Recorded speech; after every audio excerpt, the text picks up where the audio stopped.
അസ്സലാമു അലൈക്കും വറഹ്മത്തുള്ളാഹി. ആത്മീയ മജ്‌ലിസുകളെ അധികരിച്ചു കൊണ്ടിരിക്കുന്ന കാലഘട്ടമാണ്. ആത്മീയതയുടെ പേരിൽ ഒരുപാട് തട്ടിപ്പുകൾ നടന്നുകൊണ്ടിരിക്കുന്നുണ്ട്.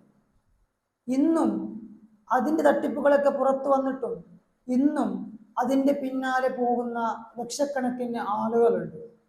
അവിടെ പറയുന്നത് കേട്ടുകൊണ്ട് ഇവിടെ ഇരുന്നിട്ട് കുപ്പിയിലേക്ക് ഊതുന്ന കുറേ ആളുകൾ. ശരിക്കും പറഞ്ഞാൽ ഇതൊക്കെ പറയുന്ന സമയത്ത് അസൂയാണെന്നും കുശുമ്പാണെന്നും പറഞ്ഞുകൊണ്ട് ഒരുപാട് ആളുകൾ രംഗത്ത് വരുന്നുണ്ട്. ഇങ്ങനെയുള്ള ചില ആത്മീയ മജ്‌ലിസ് കാരണം തകർന്നു പോകുന്നുള്ളത് ഒരുപാട് കുടുംബ ബന്ധങ്ങളാണ്. ജോലി കഴിഞ്ഞുകൊണ്ട് വൈകുന്നേരം വീട്ടിലേക്ക് വരുന്ന ഭർത്താവ് ഭാര്യയെ കാണുന്നത് ഈ ആത്മീയ മജ്‌ലിസിന്റെ മുമ്പിലാണ്. ആ ഭർത്താവ് വന്നതിന് ശേഷം ഭർത്താവിന് ചെയ്തു കൊടുക്കേണ്ടതായ കാര്യങ്ങൾ ചെയ്തു കൊടുക്കാതെ ആ ആത്മീയതയിൽ തന്നെ അടങ്ങി നിൽക്കുന്ന ഭാര്യമാരുണ്ടെങ്കിൽ അവരോടൊരു കാര്യം പറയാനുള്ളത്, ഭർത്താവിന് കൊടുക്കേണ്ടതായ പരിഗണന കൊടുക്കാതെ, അവർക്ക് കൊടുക്കേണ്ടതായ ബഹുമാനം കൊടുക്കാതെ, അവർക്ക് ചെയ്തു കൊടുക്കേണ്ടതായ കാര്യങ്ങൾ ചെയ്തു കൊടുക്കാതെ, അവരെ സന്തോഷിപ്പിക്കാതെ നിങ്ങൾ എത്ര ഓൺലൈൻ മജ്‌ലിസിന് മുമ്പിൽ ഇരുന്നാലും ഒരിക്കലും പടച്ച റബ്ബിന്റെ മുമ്പിൽ അതിന് പ്രതിഫലമുണ്ട് എന്ന് ഒരിക്കലും നിങ്ങൾ വിചാരിക്കരുത്. തീർച്ചയായിട്ടും കുടുംബബന്ധം ചേർക്കാൻ വേണ്ടിയാണ് റബ്ബ് സുബ്ഹാനഹു വ തആല കൽപ്പിക്കുന്നുള്ളത്. ഭാര്യ ഭർത്താവും സന്തോഷത്തോടു കൂടി ജീവിക്കാൻ വേണ്ടിയാണ് റബ്ബ് കൽപ്പിക്കുന്നുള്ളത്, ഇസ്ലാം കൽപ്പിക്കുന്നുള്ളത്.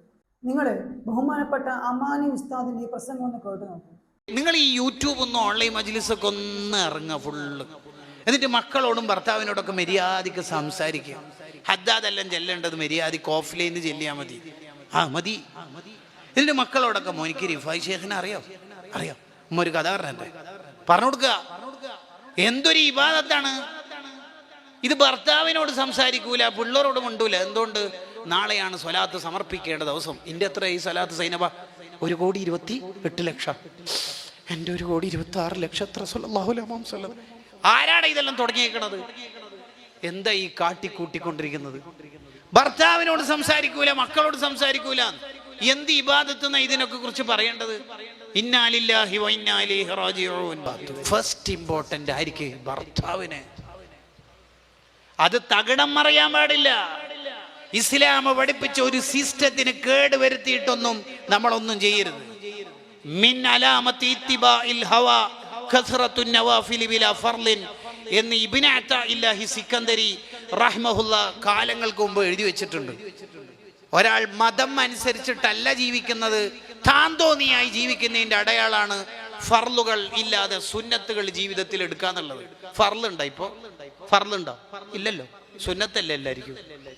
താത്താമാര് ഇല്ല ഉറൂസിന് സിയാറത്തിനൊക്കെ പോകും. ഫർളല്ലേ മഹറമായ ഒരു പുരുഷൻ കൂടെ ഉണ്ടാവണം, അതില്ല. എന്നിട്ടോ ഉള്ള സുന്നത്ത് എടുക്കുക. ഇത് എയർപോർട്ടിൽ നിന്ന് തള്ളു പറയാ, ബടായി പറയാ, ഇതെന്റെ മഹറമാണ്. എന്നിട്ട് എടുത്തേക്കാ പോണത്? റൗളയിലേക്ക്. ഇന്നാലില്ല. നിങ്ങൾ ആലോചിച്ച് നോക്കിയേ, എന്റെ ഒരു ഗൗരവം ആലോചിച്ച് നോക്കിയേ.